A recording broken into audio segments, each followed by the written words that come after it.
Good evening. I'm Charles Schultz, and this is the Randomizer. And tonight's term is going to be something a little bit different, microphony. This is something that has plagued people and been beneficial. It's an interesting effect, and we're going to look at exactly what it is and what it all means. It's very simple. It can be an annoying problem in audio systems, or it can be a very beneficial problem in security systems. So we'll get into microphony in just a moment. First of all, I want to encourage everybody to go to schultzlaboratories.com or universeciencecenter.com. Click through to the randomizer page every weekday at 6 p.m. Eastern Standard Time, and it will take you live to our chat where you can join in, bring your questions, answers, and opinions, and we can share them live on the air. Also, if you'd like to become a member of the Universe Science Center or Schultz Laboratories, your membership will support the addition of new exhibits, new galleries, and the growth of our educational program.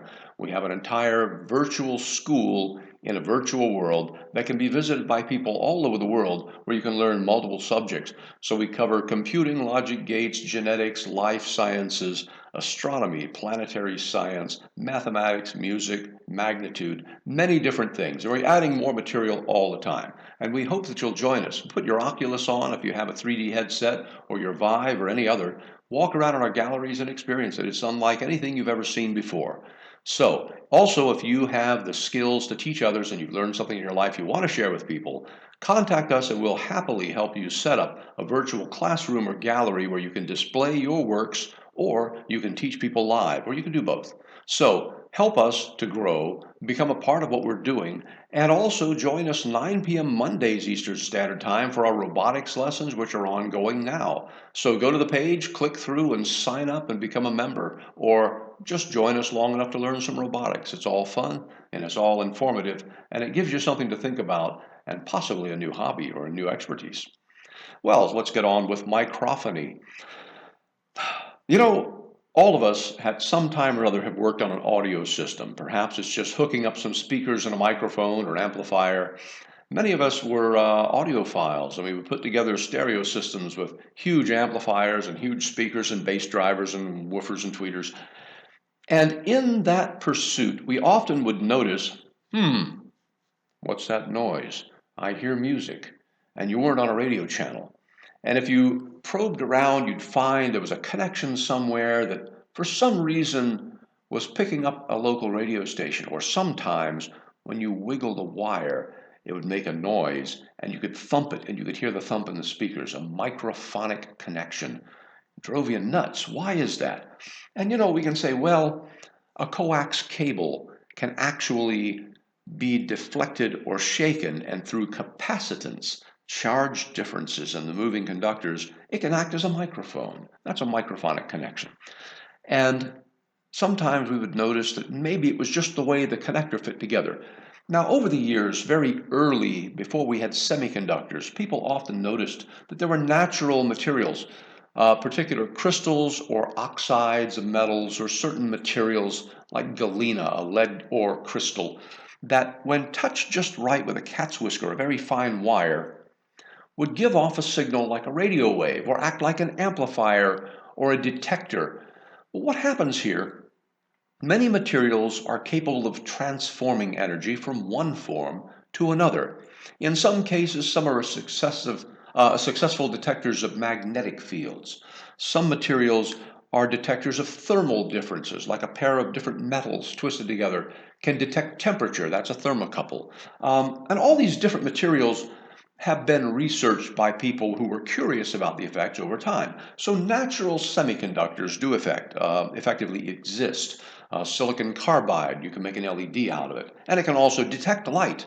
So sometimes a particular crystal will detect the sound of your voice or a mechanical disturbance. It has the ability to transform mechanical energy into an electrical signal, electrical energy. This transformation of energy from one form to another is key to the design and operation of any sort of sensor at all. Optical sensors do it, microphones do it, piezoelectric sensors do it. So many of these things are based on the structure of a certain type of matter, a chemical compound or a crystal. Sometimes it's based on a magnetic effect. If you have a coil or wire near a magnet and you wiggle the coil, it generates a tiny current. So these are all microphonic sorts of detection in some cases. So what is a microphonic detection? Well, if we were to take certain crystals, such as piezoelectric crystals, and deform them, we would find that it would generate a tiny charge of electricity. Now, the piezoelectric effect is very dominant in certain natural materials. Quartz crystals underground do it. And when there's an earthquake or the earth shakes, it can squeeze and deform these crystals and they can produce a high voltage discharge. Sometimes those other piezo materials, such as Rochelle salts or ADP, ammonium dihydrogen phosphate, or barium titanate, these compounds have the ability to transfer mechanical movement into electrical energy. This is where the first crystal microphone came from. Somebody playing with magnets and coils or little bits of crystals found that sound waves had just enough oomph to rattle that crystal a little to produce an electrical signal that could be amplified and heard. And thus some of the first microphones were born. Carbon crystals were often used in the very earliest microphones, and there was a diaphragm and a horn. And as you talked into the horn, it focused the sound against a diaphragm that had a container of carbon crystals in it. And they would rub against each other internally as they moved and produce this electrical signal. Now, one of the problems that these microphones had, and they sometimes called them coherers, is that the crystals would sometimes stick and you have to whack the microphone on the countertop to break the crystals free to make them work again. And this is where some of the ballistic adjustment of electronic equipment stepped in early in the game. However, microphonic connections and microphonic crystals actually can do many things. And we're going to look at that real briefly here so we can understand how it happens. Many crystals have charges in the atoms, and when they are deformed, the charges move around and become more or less available. Sometimes it knocks electrons free, and they're mobile and they can move through the metal, the wire, or the conductor. So we can understand how that can happen. We've also found that many materials can do this in reverse. So if you take a piezo crystal, which you can smack and create a voltage, and instead you apply a voltage to two faces of the crystal will deform. It will grow in length along the axis of the crystal alignment, or it will shrink on the other axis. So it will deform mechanically when you apply a voltage. So the tiny little piezo speakers and earphones that you've seen work in exactly this manner. They have a crystal inside that when a signal is applied electrically, it will deform.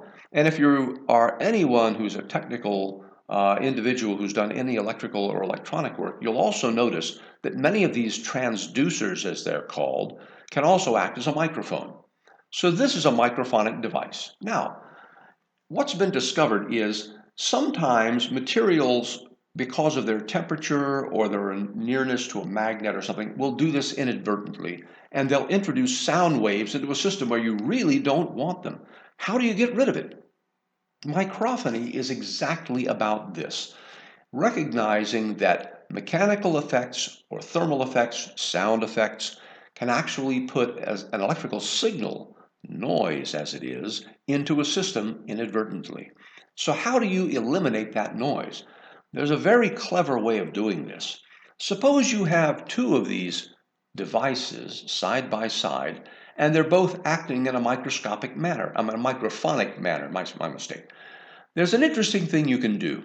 Recognize that a sound wave has a specific pattern of above and below zero voltage levels. And a mirror could flip that upside down, and it would look exactly the same, but mirrored, and yet to our ear, it would appear to be identical. Our ear doesn't know anything about phase normally, the polarity of the wave. But here's a clever thing you can do with two microphones. If I take microphone number 1 and microphone number 2, and I turn one of them around so that its signal is out of phase with the other one, when one is plus, the other is minus, and adding the two together cancels out the signal. So it's an anti-microphone then. Now this actually has many applications, particularly in a very noisy environment. Early on in the 30s and 40s, They used to make a device called a noise-canceling microphone, and the way it worked is you had two microphones in one set. One was very close to your mouth, and one was facing away into the environment. The concept is simple. The environmental noise was pretty uniform and it reached both microphones. One microphone was turned 180 degrees out of phase, and the two signals would add up and zero out the local noise. But the microphone that was closest to your mouth had a net positive signal from your voice that the other one didn't have. It was more intense in that one. And so the sum of the two signals would result in a clean, nearly noise-free signal with only your voice, the most dominant sound, in the closest microphone. So a noise-canceling microphone required no electronics, just some clever placement of two identical microphones. Now, this sort of thing can also be done by literally splitting the signal in an amplifier in two directions and swapping one signal in phase, and then adding it back into a system. So if you have a system that's supposed to produce a certain signal, often you can remove that signal with an anti-signal, anti-noise, if you will. We even make noise-canceling headphones that work in exactly this manner. There's a microphone that picks up the external noise, and then there's the speaker to your ear. And the external noise mic is inverted and added back to the sound reaching your ear and cancels out the ambient noise inside the bell or the cup of the headphone. So noise-canceling microphones or noise-canceling headphones are well known, and they use the principles of microphony to eliminate the noise. Now, sometimes it doesn't work well. There are cases where the material itself responds to noise that originates within the crystal or the substance itself. In these cases, and this particularly happens in delicate optical sensors that work in infrared, for instance, the solution is to chill the sensor to an extremely low temperature to eliminate the noise that is literally being caused by the atoms or molecules vibrating with heat. So this is an interesting way of canceling some of that noise. And sometimes the noise itself is not so much of a problem because maybe that's the signal you're trying to measure. So sometimes you can do other tricks to eliminate or to raise the level of your signal. Now that's a complicated subject and it gets into a lot of different things that a lot of people don't have enough technical expertise to easily understand. And there's a limited amount of time to talk about some of these things. But in some cases, you literally can have banks of crystals, some chilled and some not, then invert some of their phases and eliminate a lot of your local noise, and then just read the differential signal.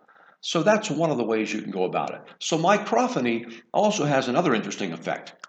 If you have a long length of coaxial cable, which I mentioned earlier, and you bury it underground around the perimeter of a property, and then you amplify the signal by charging the coax wire, don't connect anything to the other end except a balanced load. What will happen is the cable itself, the coax, acts as a very long capacitor. The insulating material in the coax stores a charge between the center conductor and the shield around it. Whenever something vibrates it, the whole cable acts as a microphone. So covert microphones have been made of coaxial cable buried around sensitive areas such as military installations. There's no way of detecting it except for an extremely faint electrical signal which you probably would never detect. And it gives you a fair enough warning that there are footsteps or something moving on the ground. Now here's an interesting application of microphony that people didn't realize. Many years ago, when the Cold War was going on between the Soviet Union and the United States, some Russian ambassadors made a gift of a garish but artistic metal sculpture to one of our diplomats. And the sculpture was accepted as a gift. Security people scanned it, found no electronics, microphones, hidden hardware, anything. It was just a big block of wood with some metal sculpture on it. And so it was declared clean and given to the ambassador and mounted in his apartment. Now, what he didn't realize is for years that sculpture was listening to every word being said, but in a very tricky manner. a very low power beam of microwaves was aimed through the window of the ambassador's apartment. The microwaves would reflect off the metal sculpture, which had many flat surfaces on it. The reflected microwaves would come back to the detector where the microwave signal was being broadcast. You see, they'd done a clever trick. They split the signal in half. Half of the signal was broadcasted to the sculpture. The return signal was mixed with the other half of the microwave, and what emerged was an audio, a weak but recognizable voice from what was going on in the apartment. And for years, with no electronics in that metal sculpture, Russian spies were able to hear just about every word said in that room. So that's an interesting application of microphony. Another one is this. For a long time, people who had infrared lasers, which are easy enough to get, found that they could do a little subtle spying on anybody with a window that they would talk near. So they would place a tiny reflective sticker, much like the bicycle reflectors, only it comes in tape. They use it as reflective tape on garments or signs or other things. They would put a small patch of reflective tape on the window, and then it would go away. And then using a telescope and an infrared laser, they'd shoot the laser beam at the window where the reflector was, and the reflected beam would be mixed with the split beam and converted back to audio, and the window pane itself became a microphone. This is still in use in many places. People who are, shall we call them paranoid, often will put a white noise source and a piezo speaker stuck on plate glass windows in their establishments so that the white noise will override the sound of voice in their room and cancel out the ability for a laser to be used as a remote, indetectable microphone. So that would be it for microphony. I think it gives us some good examples of what nature does, what antagonistic people can do, what spies can do, and how we can use microphony to eliminate sound for headsets with cancellation and for noise canceling microphones. And also how microphones in general can be made out of things that you might never expect. So if anybody has any questions, the floor is open, and I'm going to encourage you to go to theuniverseciencecenter.com or schultzlaboratories.com. Click through to the randomizer at 6 p.m. Eastern Standard Time to hear our expositions on weekdays, and also become a member or join our robotics classes at 9 p.m. on Mondays, Eastern Standard Time, of course. Also, we're going to post the schedule for our robotics classes that are going to happen at Schultz Laboratories in Lanark Village, Florida. We're going to have solder classes, methodology. We're going to have robotics, some programming classes, and other things coming up as well. So if you can see your way to get down to Lanark Village, Florida, it will be well worth your time to take our classes and learn some fascinating things. And I'll be instructing them myself, so it'll be a great deal of fun. Well, without any questions or comments on the floor, I'm going to read my quote for the day, and that would be, "Then the shepherds returned, glorifying and praising God for all the things that they had heard and seen as it was told them." And that was Luke 2:20. Well, I hope everybody has a wonderful weekend. Thank you for joining us for the randomizer, and I hope you learned some fascinating things this evening. And be sure to visit us at Schultz Laboratories, put on your VR set, walk around in our galleries, and join us anytime and learn. It's a lot of fun. Have a wonderful weekend. Thank you for joining me, and make the world a better place. I'm Charles Schultz. Have a great evening.